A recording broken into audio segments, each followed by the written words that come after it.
afternoon, Sir Nick. Welcome to Confessions with Coach K. How are you today? Good, thank you. Thank you for having me. I'm excited. I'm very excited as well because we've known each other for a while now, and we work with medical condition persons or patients, as we call them sometimes. And it's been an honor working with some of the people you have referred me. And I've learned a lot from them and from you as well, of course. But I wanted people to know about your journey in 4D Life. So I believe your website is 4dlife.org.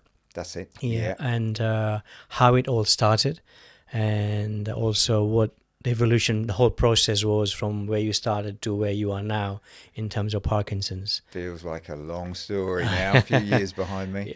Yeah. But it's, actually it really is a long story because I first got interested in the human body and how it works when I was 13 years old. Okay. And I kind of went to the gym for the first time and I was just fascinated by, how do muscles work? How do muscles make these weights work? And right from that moment, I was fascinated by the human body, by the things that you can do to it to train it, and its adaptability. And there's a straight line for me from there to what I do now, with a few bumps in the road and different directions. So after how many years was 4D Life formed from the age of 13? Oh, well, 4D Fitness is the personal training company, and that started 1998. Okay. After several years working in gyms and managing gyms, that's when I thought we really need to get to people's homes. We need to get into people's homes so that we can really influence their lives. Yeah. And 4D Life, then working with people with medical conditions, and Parkinson's particularly, started about 6 years ago. As a kind of focus on, and largely because I was diagnosed with multiple sclerosis now. Well, my symptoms started 16 years ago. Okay. And so I got really interested in what can I do to influence my condition, and then actually all the other conditions. There are so many ways you can influence medical conditions. Yeah, and how you can also help others, by learning from how you have adapted and progressed, I guess, and also working with other people as well to see if they are getting better and managing it well through exercise, diet, nutrition and sleep and all those things. Definitely. You mentioned about late 90s. There are not many gyms in late 90s. I don't recall the explosion of gyms we've had past, I think, a decade and a half. There are not many out there. Maybe run by councils. I didn't know any personal trainers like early 2000, mid 2000. They're like therapists or someone who's working with some football teams. They are the ones in the gym, telling people how to train. There was nothing there, and suddenly it just changed. The landscape's changed completely. I mean, there were health clubs back then. It was chains of health clubs, and they did everything. Pools and swimming pools and gyms and things like that, and instructors in these clubs. But when I set up the personal training company, there was very little competition. And the idea, people, when they heard that we as trainers go to their houses, How did you do that? I mean, what did you carry stuff with you, equipment and stuff? Yeah, when I first set up, we used to drive vans. Oh, wow, okay. And we carried Concept 2 rowers and weights equipment and all sorts of things. Wow, okay. And that's definitely been one of the progressions, is now I barely carry anything with me. Oh, okay. We use the home environment of course, and get people to buy a few bits of kit. But you don't need much. And did you carry all the stuff outside, out of the van and then take it to the house? Wow, okay. Carry it in and it kept us fit. I thought they came inside the van to train, but it wasn't that big enough. I had that idea, and I put together a business plan for a truck that would drive around park, and people would just come in for an hour. But no, we used to run in and out of people's houses carrying the kit. Oh, wow, okay. But as you know, these days we don't have to carry much with us. No, we don't. And you also managed to open up a few places after that, small studios and gyms and stuff you rented out. Generally I didn't want to pay big overheads for locations, and I still wanted to base it around going to people's houses. But these small little spaces that we could use for people who really can't do it at home, whether it's too many kids running around or so we have a few options of people going into studios, which is great and a really nice option to have. And how did you manage to find the right people that would kind of fit in with your model of coaching? That's definitely been the hardest bit of the whole journey. We can find the clients, but finding trainers that have the same level of passion and reliability, and are going to train, soak up the information. Because 4D, we deal with 4 dimensions, with movement, nutrition, function, and lifestyle.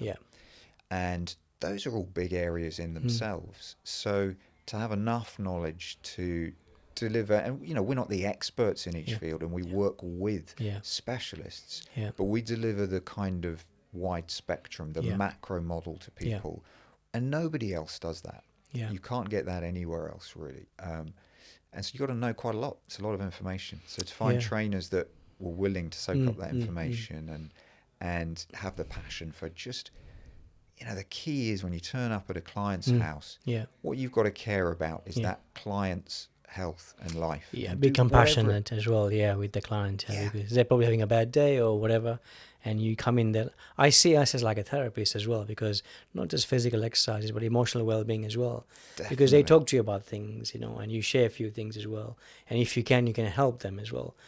So I think it works both ways, but they want someone to come home or an environment where they feel 1 hour with Nick and Kapil and his, team of staff, whatever, I'm going to be enjoying this session, and it'll be kind of an enlightenment for me after an hour or so. And it's all the value added stuff. I mean, half of my week I still spend with clients I've been working with for 20 years. And they still see that it's worthwhile to pay me to come along and do the sessions. But we focus on health always, but if their computer's broken and I can fix it, I'll fix their computer. And, whatever it is, whatever it takes to make their life work so they can concentrate on that, on their health more effectively. You referred me a client. She's actually went through surgery, so she's taken some time off. But when I went to her place to train her, her kind nephew had given her a new laptop, which is a MacBook, and she's never used a MacBook. So she was doing the Parkinson's videos and stuff on the MacBook, but she didn't know how to use the MacBook properly. So I spent 20 minutes just explaining to her how this MacBook works, where to click and how to scroll, all that kind of stuff with the touchpad and stuff. They're different to other computers. So that's to make her life easier, just a few minutes.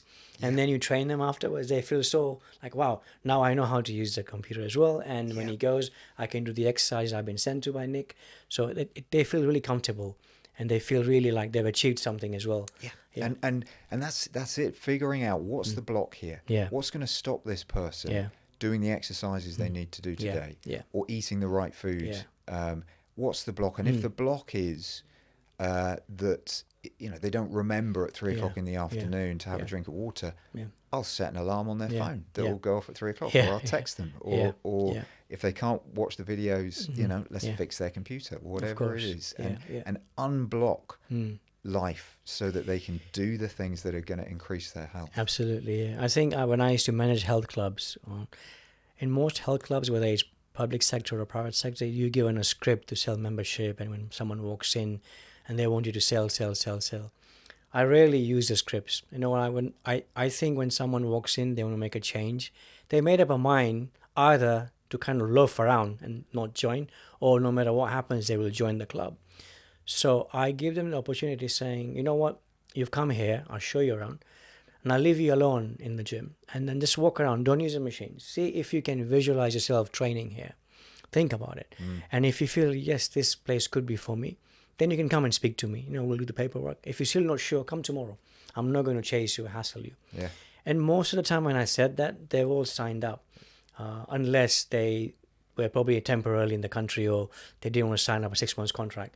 But they all did, because I gave them that freedom to say, why don't you just walk around, see if you can see yourself here. Rather than saying, well, you know what, now I'm going to charge you less because I don't want you to leave. Trying to hang on to them, like it's not going to work. If they didn't want to do it. And scripts don't work sometimes, I know they use everywhere, but I think it's really forcing someone, it's not going to work. They'll probably leave after a while, and they'll go somewhere else as well. Well, and I think that absolutely points at a key thing to the whole approach that I believe is the way to approach health. And it's that it has to be individualized.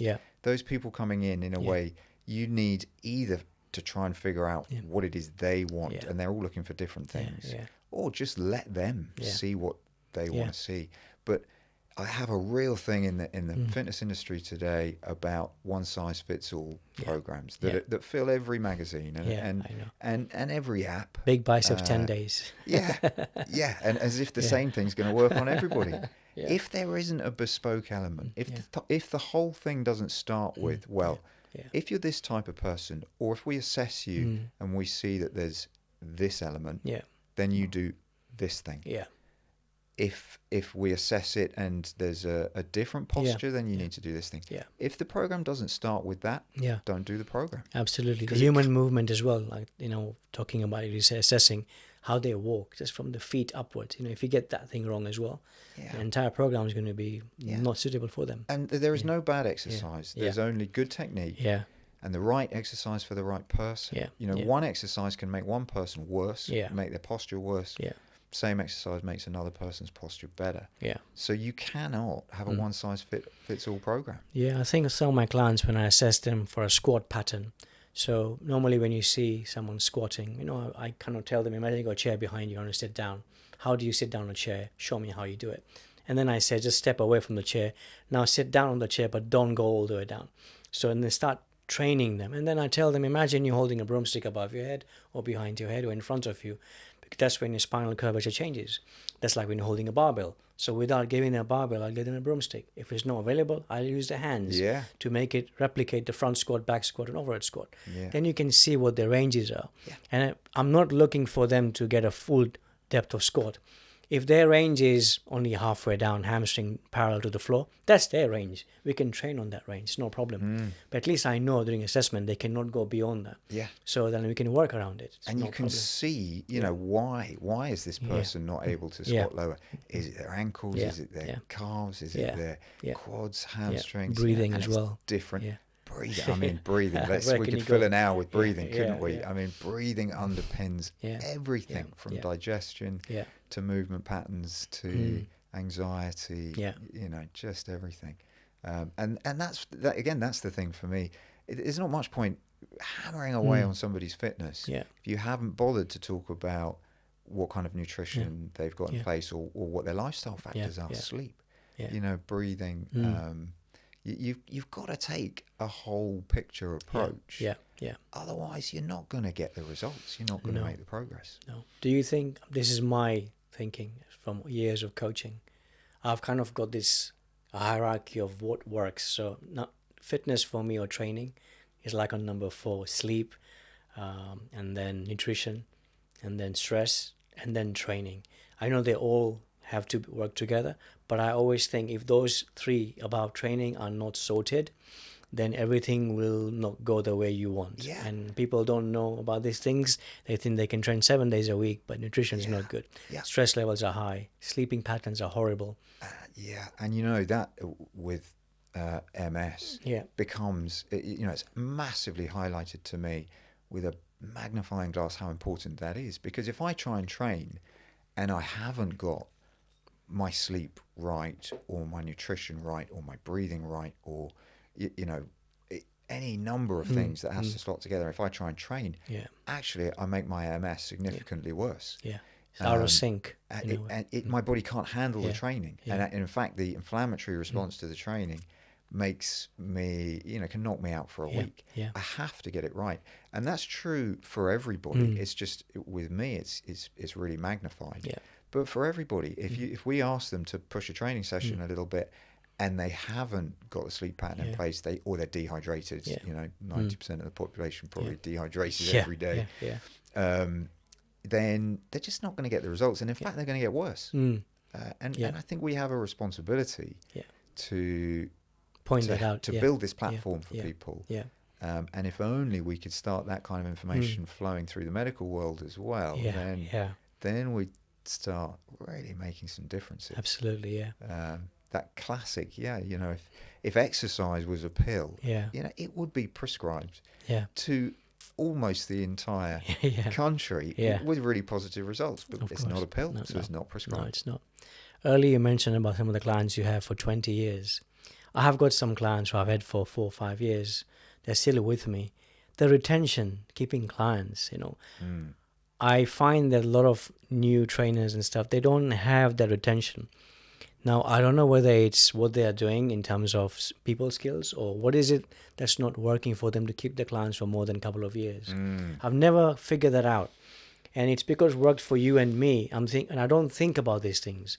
Why is it working? I mean, I'm not doing anything different to this person. Some of them might be even better than me. I don't know. I'm just thinking, how come they're not staying with him or her? So I don't know what it is that the clients have stayed with us. I don't know. What do you think? It's a big question. Besides our good looks, yes. Of course, we're just a pleasure to be with. I think it starts in the approach, and it starts in what you sell. You know, it's so competitive. We were talking the other day about, 90% of trainers are aiming for 10% of the market. Those people who just want that quick fix body transformation. If you sell a 12-week program, you're not going to keep your client for 3 years. And so it starts from what you sell in the first place. But then I think it keeps going because people, and they weigh up. They weigh up regularly. Is my life better paying this person to do this or not? And as long as it is, as long as they see value in it, then they keep paying. And so it comes back to looking for, how do we genuinely get them results? And those results, for a lot of our clients now, it's not about washboard abs or the guns or anything. The results are, do I feel better? Yes. And if how do you I feel? focus in on that, can they see clearly they feel better with us than without us? Then they keep paying. Absolutely. And the work is a pleasure. When you know people that well, turning up to do an hour's session, it's enjoyable for the coach as well, because you know them for a while and you're pushing them at some point, and there's progression there, and they're feeling good as well. So that's what I guess that's the reason they stay with you and with me as well. That's it. But 20 years is my goal now. I'm not reached 20 years yet. I've got, I think 6 years probably. I've done that. Do you find any difference in terms of coaching somebody who's non-Parkinson person and a Parkinson person in terms of how you would, I know they've got different adaptability and exercises, but would you change as a coach, but from one person to the other? Would you be the same coach and just give them the exercise that's needed for them? A really good question. And the adaptability, I think you've got to be adaptable, but you don't really adapt to a condition. You adapt to a person. And definitely, there's some clients who really they're there for the talking, and the exercise is, secondary. You have to try and tell them to stop talking and do the exercise. And other people who just want to train hard, you barely get a word out of them. And different archetypes. You adapt your style, definitely. So I think you adapt your personality, your approach. But the training, the process is the same for everybody. Every session, let's assess, how is this person today? Let's think, what have they done before? Assess how they are today. Right, what's the right thing to do today? And for some people, what it is persuading them, listen, you should do half the amount of training today that we did last time, because you're not feeling great, you haven't had the sleep, you're under loads of pressure. Great to do some exercise, but if you do too much, you're going to get an inflammatory response, and you're going to be worse off. It'll hinder the process rather than benefit you. So the process is the same for everybody. It doesn't matter what condition they've got. And that's where I'm really passionate about making sure that this process is brought to people with medical conditions. You've got to have trainers who understand the pathology of the condition, and who understand what the guidelines are and the potential symptoms. But the process is exactly the same. Assess the client, figure out what's the best thing for them to do that day. And as a coach as well, having congruency as well, what you are from the inside and outside should match as well, in a way. The way the person you are with your family, to your clients, to your children, doesn't change much. Just slight deviation in terms of family and stuff, and you're trying to enforce boundaries on children. But otherwise, you're the same person, very approachable, and you don't change from one to the other. So I think sometimes people can see that this person is very congruent within himself or herself. And that's the other thing, maybe they like us, or they like trainers who are like that. So they stay with them and they trust them as well. They do share information about their families and other stuff as well.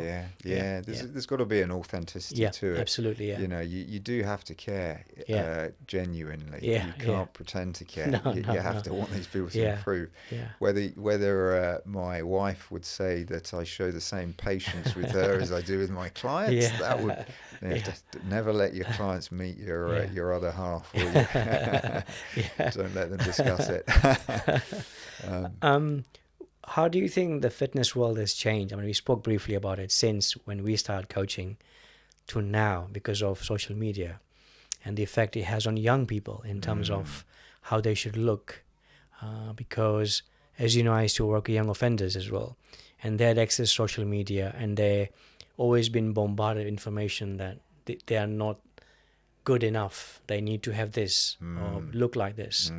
How also, when I went on courses, they're saying you can now buy likes for 50p, so people can see you on social media and say, oh, she or he has got 100 likes. You've been paid for probably, so they can respect you for that.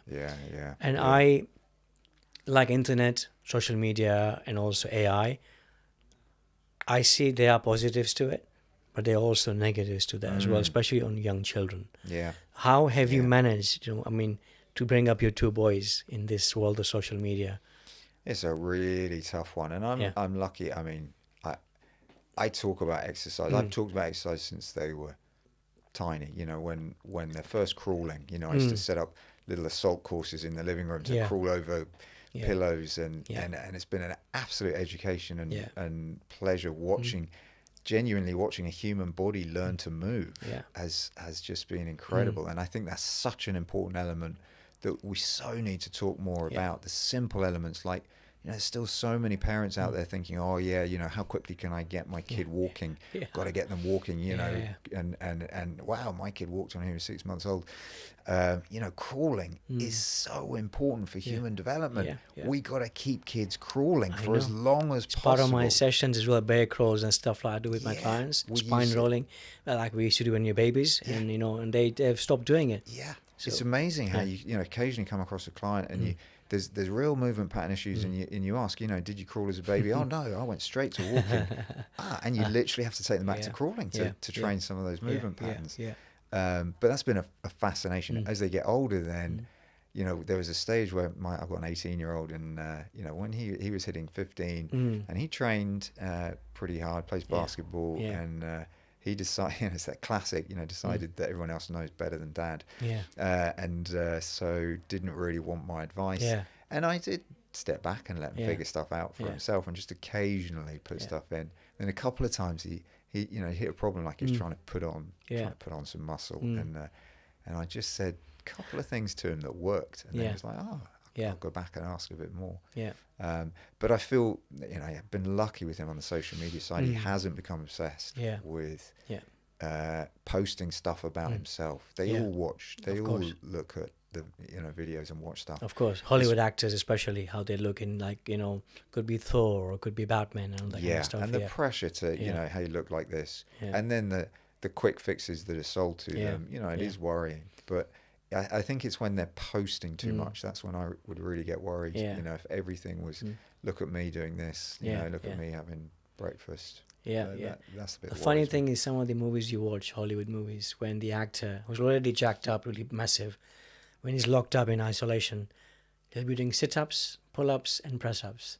And he comes out of prison like literally twice the size. I'm like, okay, I don't think these 3 exercises are the only ones he's done. He's done other stuff as well. So might have been let out occasionally to the gym. That's right. That's right. Yeah. But I think regarding misinformation as well, like we said earlier about training and fitness and all the plans and stuff. And I've seen people on social media have got no qualifications, but they look really good, and they tell people how to exercise.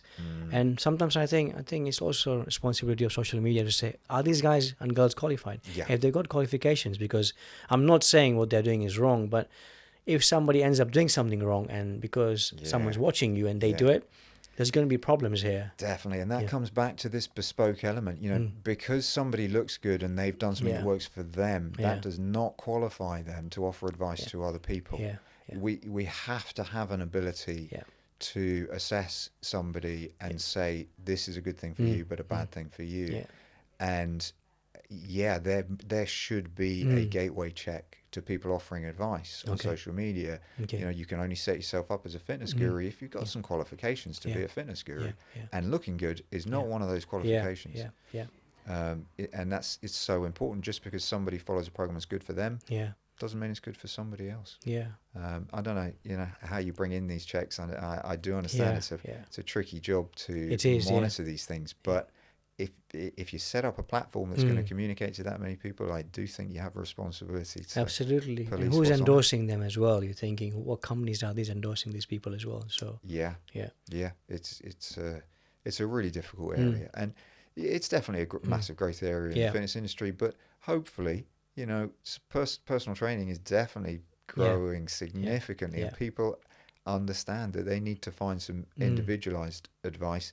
And they can combine the two, which is where we're kind of at with offering solutions for people with Parkinson's now. We've got this great online resource, masses of videos, information about the condition and about the different things that you can do for the condition, combined with hopefully building this register of qualified personal trainers for Parkinson's to work with people with Parkinson's. You know, if we can have, you know, someone diagnosed with Parkinson's anywhere in the country, if they can find a qualified personal trainer, Parkinson specialist personal trainer to work with, that would be a massive step forward in helping people manage the condition.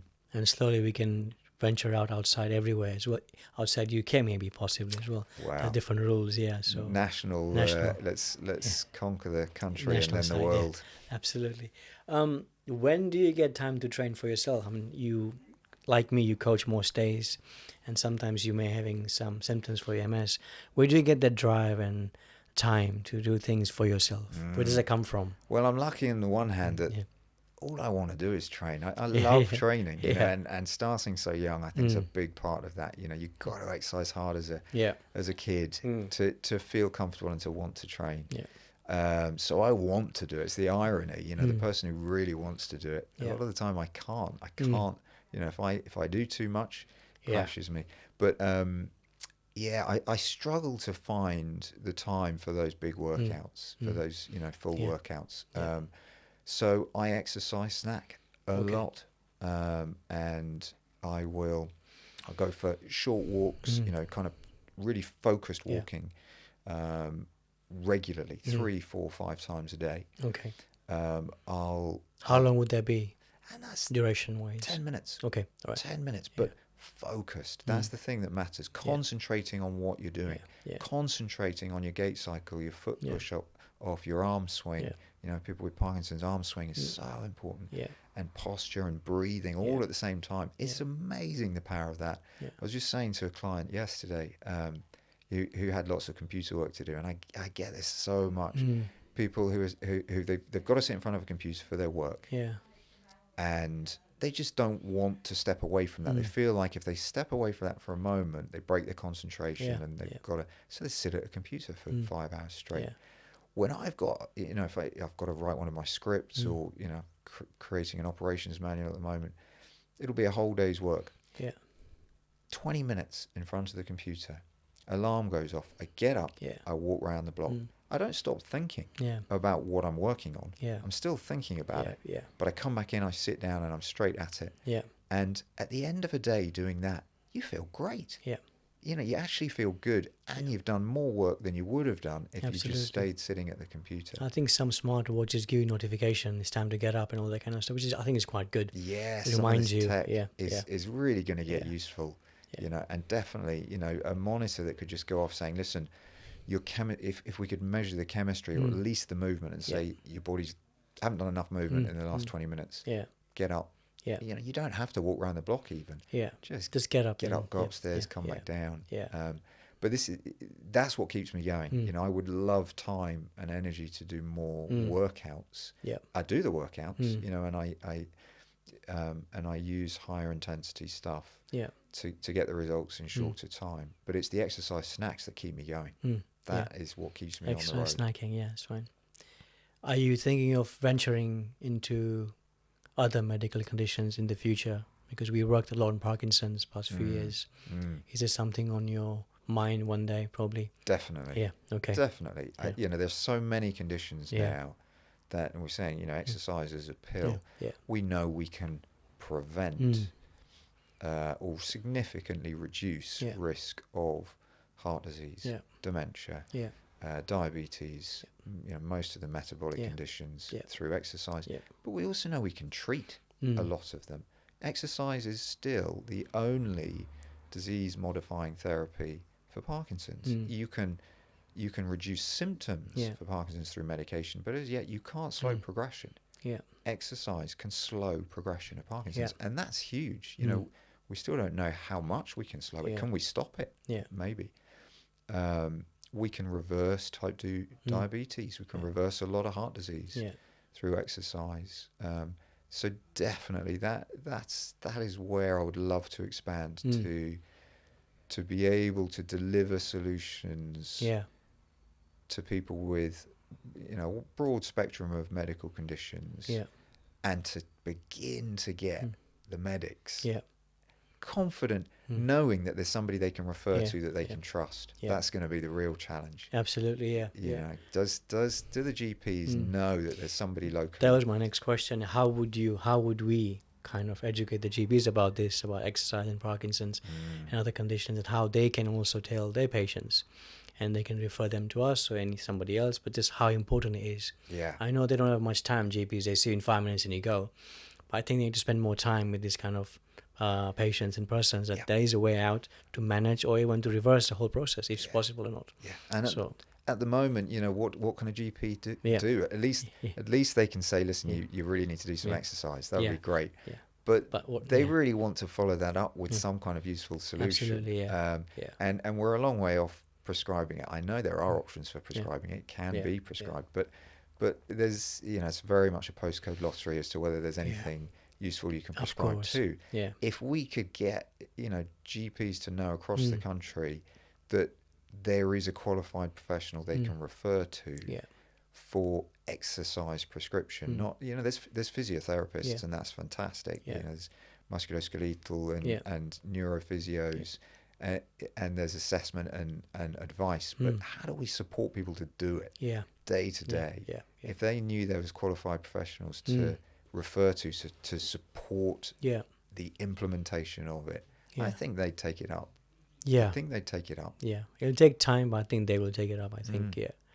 In your experience, do you reckon that the medical conditions, the percentages have gone up past decade because of the kind of lifestyle people live, stress, or because it's more being made aware of to people that people have got this medical condition?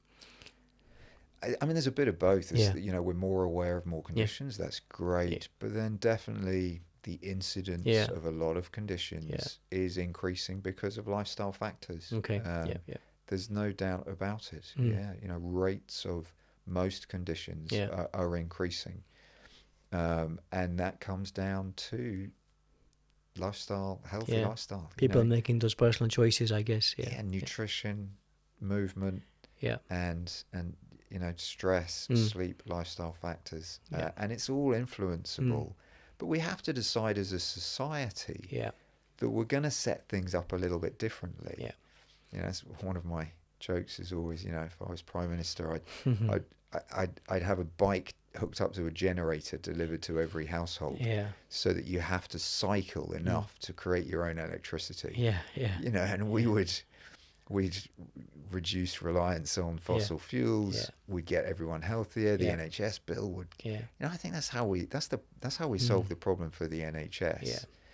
We make people healthier. We can't just keep flooding money in to treat symptoms.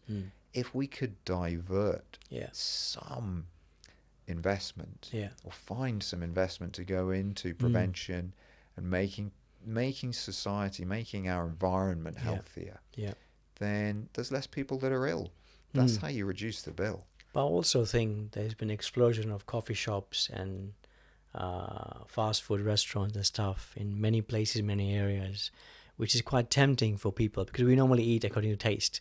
And it's so easily available, it's cheaper, so people are tempted to buy those things, and it's like they can make a choice not to, but it's always there in front of you. And especially for young people, how would you change their behavior in terms of making the right choice? Because financial also plays a big part in there as well. But having these places open up, I don't like government taking responsibility for everything. I know we have to take accountability as well. But I think somewhere in the borough, someone may say, hang on, there are too many shops here which sells food which is not good for children, next to schools as well.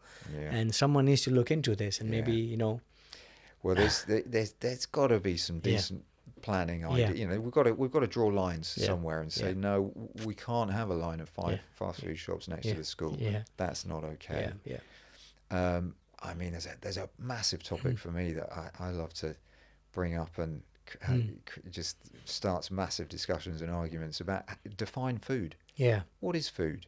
A basic definition of food at least has to include something like, it provides nutrients the body needs, it doesn't do you harm, something like that. Well, if we actually defined food, a lot of stuff sold as food today couldn't be sold. Because it doesn't provide nutrition and it is harmful. So there's that element. But then I think for me, for personal advice, it's trying to follow some kind of 80-20 rule. 80% of the time, really eat for health. Eat to make yourself well. So that 20% of the time, you eat for pleasure. If you're looking to always eat for pleasure, you're going to go wrong. You can't look after your body that way. You have to accept that sometimes you're eating because your body needs fuel and it needs health. And then sometimes you eat because you want to get pleasure from it. Because those systems that evolved to make us want to eat fat and sugar and these things that pre-modern society, these things weren't readily available. Now they're available all the time. So we have to control our instinct. It's sugar in everything that I try and look at the ingredients. Always sugar there, 4.9 grams per 100 ml, 3.8 grams. I'm like, everything. I'm like, is there anything here that has got like 1 gram of sugar but 150 ml? But it wouldn't taste nice probably. But when you spend time looking, thinking, why am I drinking this?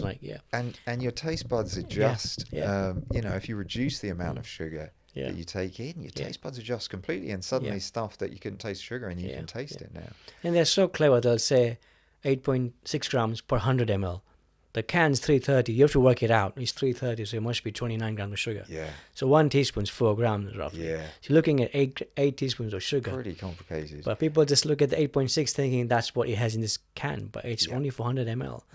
And the labeling is tricky, and that's another thing I say to clients: ignore completely any words written other than the ingredients list. I mean, that's the first thing. Look at the ingredients list, see what's in it. The basics. Do people know that the ingredients are written from the biggest ingredient first to the least ingredient last? So if the second ingredient's sugar or the first ingredient's sugar, or any of these variations of sugar like maltodextrin or whatever it is, don't eat that food. And ignore if it says farmhouse, genuine fresh food. None of these things matter. It doesn't matter what's written on it. See what's in it. But we have a brain that kind of directs us to those kind of things, human nature, I guess. The word farm and the word that says 25% less fat compared to what? Exactly. So we're so easily manipulated, really, and there's an industry out there manipulating us. Yes, absolutely. I actually, then I asked you about having those shops on the streets and having easy access for young people to buy these kind of foods.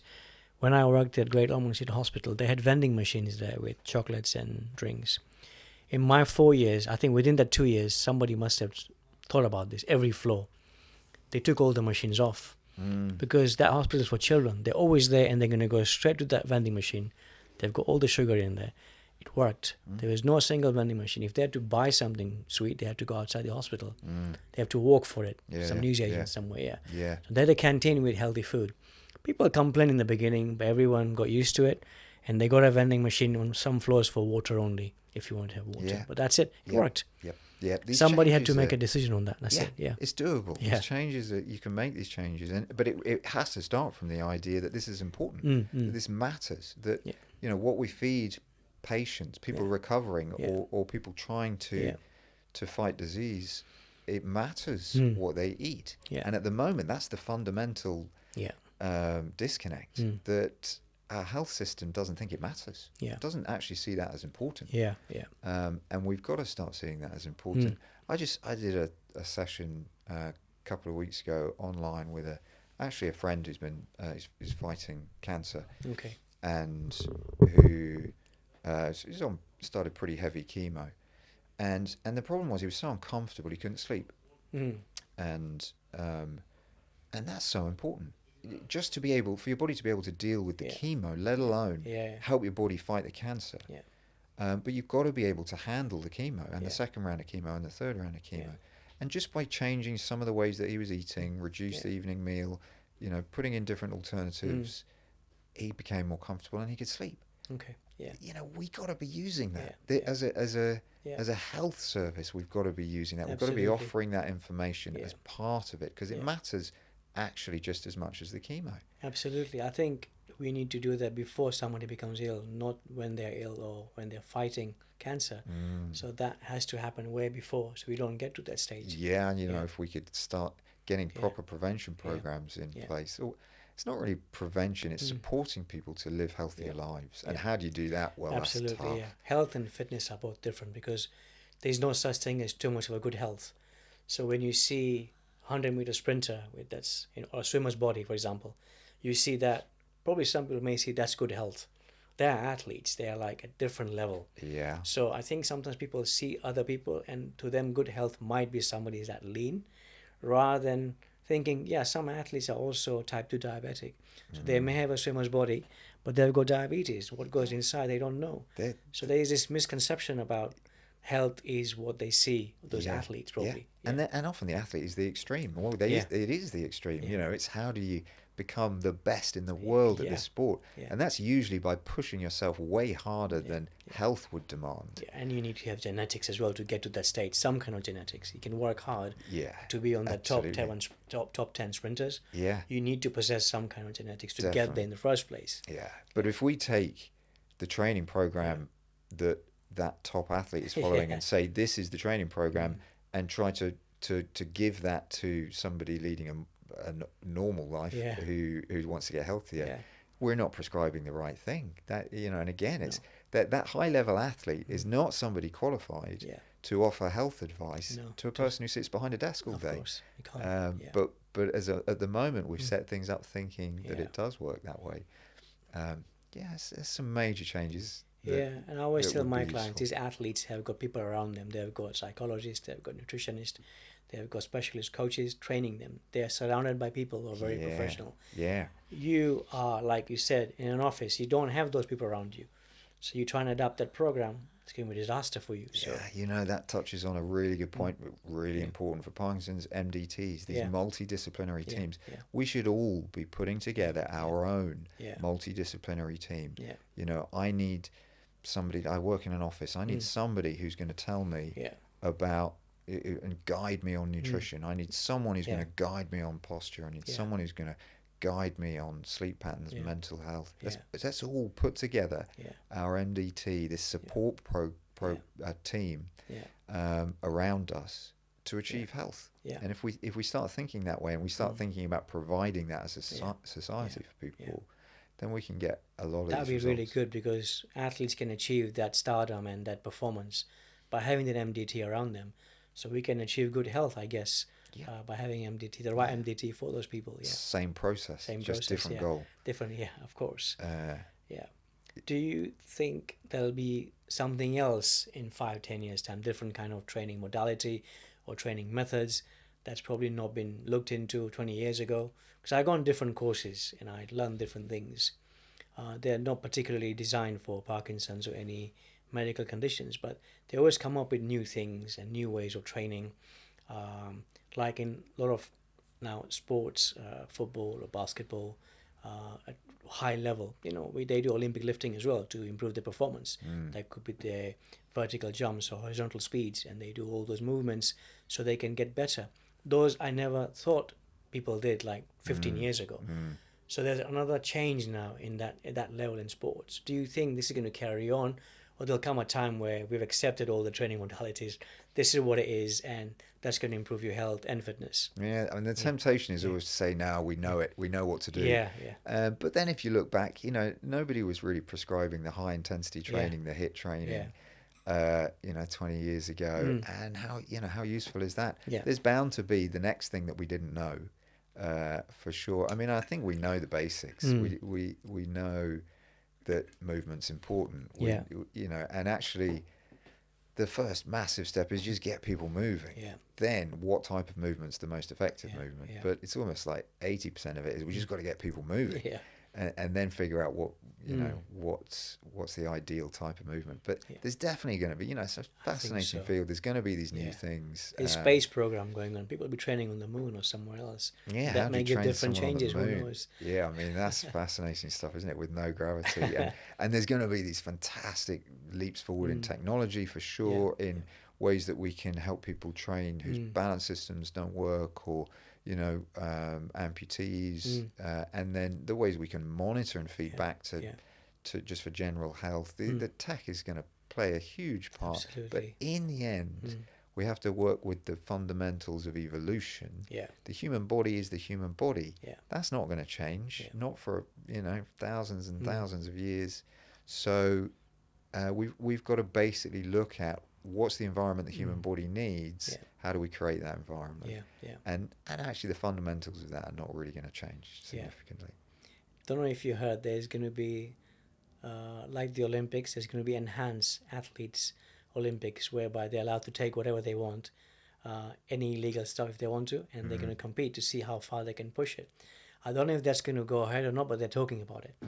I'm like, wow, that's going to be like someone doing 100 meters in maybe 7 seconds. I don't know, because I'm like, why are they doing this? It's it sounds something different, but they are going to punish their bodies by taking things they're not sure of. So they can improve performance. It's a tricky thing, isn't it? If you really step back and say, where are all of these? Where do we draw the lines? Where do you draw the line in terms of implants and mechanical advantage there? But then it's a pretty blurred line in terms of the level of support that an athlete gets. You've got an athlete coming from the UK who's a cyclist now, carrying around their own food, their own mattresses, their own air filters, every spare part for the bike, every kind of assessment that you can get, versus someone from a developing country on a bike. That's not the same sport. It's not the same competition. So, it'd be great. What would be wonderful would be to create a level playing field. It's a bit like kind of motor racing, isn't it? Where you say the car is only allowed to be like this, and then we put the driver in and see who's the best driver. I'd love to see a bit of that on. That'd be quite good, actually. I always debated in my mind, is it the driver's skill or the car that's getting them to where they are? It's a bit of both, of course. It's both. But you're right, having a car, standardized car, and then see their skills. Let's give everyone the same bike and the same kind of training program, and then see who wins from that. So it's different types of sport, really, isn't it? Different ways. I don't know if you ever saw Senna's documentary, the Grand Prix driver. I haven't seen it. He's Brazilian, and they asked him in an interview, "What's your best race ever?" He died a long time ago. He said, "My best race was when I came to do go-karting in London." He said there was no pressure, there was no finances, there was no endorsements. It was sheer, pure driving. And there was a limit of speed that you can go up to, that's it. He said that was the best ever for me. Until I got into endorsements and companies and all the rules. And there were no rules on go-karting. He said, I loved it. But there was no money in there, of course. It's just pleasure. And that's, really interesting point. I've run marathons, climbed mountains, I used to compete, fairly high level sport. And now, if I can run 100 meters, I'm quite pleased with that. And because I've got nerve damage and my left leg doesn't work properly, I take as much pleasure in running that 100 meters as I used to in, a 15-mile run around Richmond Park or whatever. I love the challenge of what can I achieve today? Can I run the length of this road? And there's real pleasure in that. And I think we've got to assess our our reward in terms of how hard do we push ourselves? Intrinsic reward, that we have. Yeah. You know, if did I push myself as hard as I could? Did I do the right, do the right thing and achieve? Yeah. I've achieved just as much in running a road as I used to in running a marathon. Yeah. Sometimes. Yeah. So we've got to take pleasure in that. What do you think about AI? Where is it going to go? Oh, it's an interesting one, isn't it? There's going to be so many benefits to it, for sure. And in terms of assessing, as a diagnostic tool, I think, wow, that could be incredible. Yeah. As a treatment tool, it's tricky to see where that comes in, and certainly from an exercise, from a high-level athlete point of view, definitely. Again, how does AI persuade the general population to exercise? I can't see that yet. The apps, it's not going to make better apps. It's perhaps if we get some kind of functioning computer running people's homes and it says, right, time for your run, maybe that helps, but we can set an alarm and say time for your run. Of course. And to be honest, at the moment, I say this to clients all the time, setting alarms is such a useful tool. And it's not the alarm going off. It's that when you set that alarm, you've decided to go for that run. When the alarm goes off, you just follow your previous decision. If you've got some kind of AI doing those things for you, you haven't made the decisions. No. So that's one small point, but it's going to be fascinating. But I can't see AI personal trainers being around too soon. I remember during COVID when people are using apps and online coaching and stuff, and they're saying that's the personal trainers face-to-face and the gyms operational facilities will be coming to an end because everyone's going to be on the apps and they're going to be online and nothing's going to work for the coaches. They're wrong. People need one-on-one coaches. Actually, it's probably escalated now after COVID. So it's people always say those things, but doesn't mean that's going to happen. And I think this kind of industry we're in, trying to help people and make their lives better, it's never going to go away. The human contact is as important a part of it as anything else. And what's been amazing, I never did any online training previous to COVID, and I slightly thought, there's no way that can work. It's phenomenal. It's absolutely phenomenal. And now, I train people all over the world, first of all. And second, when people travel, you can keep your sessions going. It's 90% as good doing a session online as in person. If you do it right, and it's a phenomenal tool. It's just expanded our absolutely business. It's like complement to training for coaches. That's it. That's the thing. Let's not say any of these things are just going to wipe us out and fundamentally change. Let's absorb everything that we can just to make the system better. And also we both, and also people I know, we think a good of something. If something comes out that's going to help people, and we think the good of it rather than find corners and trying to manipulate and try and find how can we cheat the system. We don't think, my brain doesn't work that way. So there are people out there, of course they work that way, but I think in our cases, people that I know, we don't work that way. So and it's that fundamental idea that I totally believe in. I need to get my clients doing as much as they can without me. And actually, that will mean they keep paying me. If I think, I need, I need it so that they need me to train. After a while, they don't get the results. They stop training with you. Of course, I hammer away at getting them to do everything I can and utilize every single benefit they can that's outside of me. 20 years later, they're still paying me. So. Of course, that's good. We've got about 3 minutes left. Anything you want to add on, talk about? Well, it's been a real pleasure working with you. Thank you. I think there's, I think we're going to work a lot together in the future and expand what we're doing. And, if we could, we need to try to shift a little bit the mentality of other trainers out there to this supportive process and looking to work with people with real challenges. Because I think that's what most trainers want to do. It's just at the moment they really only think of the kind of younger, fitter market as where the work is. Of course, but no, it's it's a real pleasure working with you. And thank you. So we could sit here and just talk for hours and hours and hours, couldn't we? And fill it with really interesting information. No, thanks, and thanks for also choosing me as one of the trainers on your Parkinson's filming that we did for 4D Live. So it was man, in front of the camera and reading all the lines and stuff, it was like this. I've never done this before, so it was a complete new thing for me. Yeah. Totally different thing, isn't it? No, it's great having you involved. Yeah, and, it was good. We're going to do a lot of work together. It was amazing. So thanks for again trusting in me as well. Of course, trust is a big thing. So and also giving me those clients, amazing clients that I still coach. And they actually like you as well a lot, and they enjoy talking to you and watching your videos online and training with me as well. So it's been a really good combination of both of us, and online as well. So rewarding, isn't it? It's such a rewarding job, and if you approach it in the right way. So cool. Thank you very much, and I shall see you soon again. Yeah, thanks. Will do. Bye-bye. Take care. Bye. Thanks for watching Confessions with Coach K. Please don't forget to click like, share and subscribe.